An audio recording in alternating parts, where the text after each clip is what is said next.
अब हम जिस खबर का विश्लेषण करने वाले हैं उसके लिए एक शेर की पंक्तियां सटीक बैठती हैं कि बात निकलेगी तो दूर तलक जाएगी, क्योंकि जिस केजीएमयू के मुद्दे को अभी तक सिर्फ धर्मांतरण से जोड़ा जा रहा था, उसकी कई और सारी शाखाएं या फिर यूं कहूं कि लिंक निकल आए हैं, जो इस बात की तरफ इशारा करते हैं कि पीएफआई लिंक, विदेशी कनेक्शन और दिल्ली ब्लास्ट से जुड़ते हुए तार की तरफ।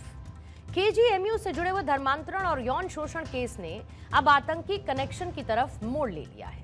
आरोपी रेसिडेंट डॉक्टर रमीज की गिरफ्तारी के बाद जांच एजेंसीज के सामने परत दर परत खुलासे हो रहे हैं, जिसमें यह बात भी सामने आई कि धर्मांतरण का मास्टरमाइंड रमीज का दिल्ली ब्लास्ट में आरोपी रही शाहीन से भी लिंक था, जिसने इस केस को काफी गंभीर बना दिया है। इस मामले में उत्तर प्रदेश के सीएम योगी आदित्यनाथ के निर्देश पर केस की कमान स्पेशल टास्क फोर्स को सौंपी गई है।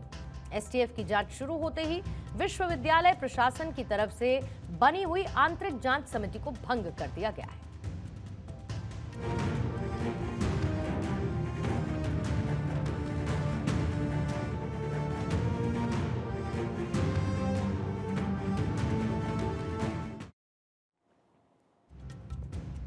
यानी आरएक्स से आरडीएक्स की तरफ ये मामला बढ़ चुका है। दिल्ली ब्लास्ट में जिस तरीके से आरोपियों की बड़ी साजिश का खुलासा हुआ, उसने देश को अलर्ट किया।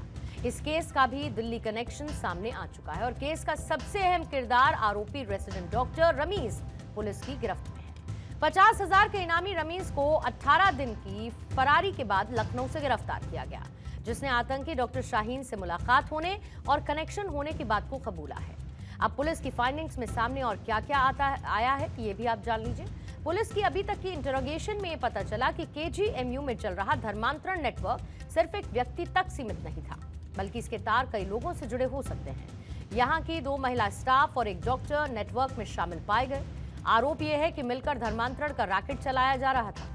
ये भी पता चला कि कुछ महिलाओं ने पहले ही इसकी शिकायत की थी, हालांकि तब मामले को इतनी गंभीरता से नहीं लिया गया था। अब इस केस में आलम यह है कि कुछ विभाग के अध्यक्षों की भूमिका भी एजेंसीज के रडार पर है। रमीज की गिरफ्तारी के बाद उसके पीएफआई कनेक्शन ने जांच को एक नई दिशा दी। पुलिस पूछताछ में खुलासा हुआ कि फरारी के दौरान रमीज प्रतिबंधित संगठन पीएफआई के कई पदाधिकारियों के संपर्क में था।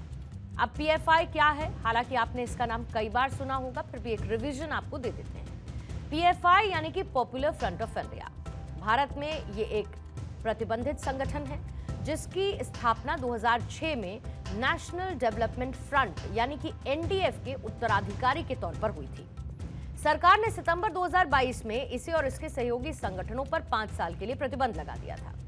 पीएफआई का नाम पिछले 1 दशक में कई बड़ी हिंसक घटनाओं और आतंकी साजिशों में शामिल रहा, जिसमें साल 2010 प्रोफेसर जोसेफ हाथ काटने का मामला एक सामने आया था, उसमें भी इनका नाम था, प्रोफेसर पर हमला। केरल में प्रोफेसर टीजे जोसेफ पर ईश निंदा का आरोप लगाकर पीएफआई के कार्यकर्ताओं ने सार्वजनिक रूप से उनका हाथ काट दिया था। फिर हिजाब विवाद और सीए के दौरान भी उत्तर प्रदेश दिल्ली में सीए विरोधी प्रदर्शन के दौरान जो हिंसा हुई, उसमें पीएफआई पर फंडिंग करने और भीड़ को उकसाने के आरोप लगे थे।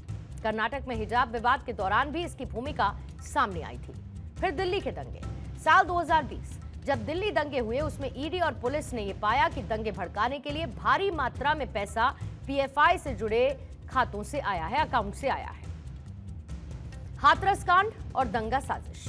हाथरस मामले के बाद पीएफआई सदस्यों को उत्तर प्रदेश जाते समय गिरफ्तार किया गया। पुलिस का दावा था कि वो इस संवेदनशील मामले की आड़ में सांप्रदायिक दंगे भड़काने की योजना बना रहे थे। साफ है कि केजीएमयू धर्मांतरण और यौन शोषण केस में अभी कई और खुलासे होना बाकी है।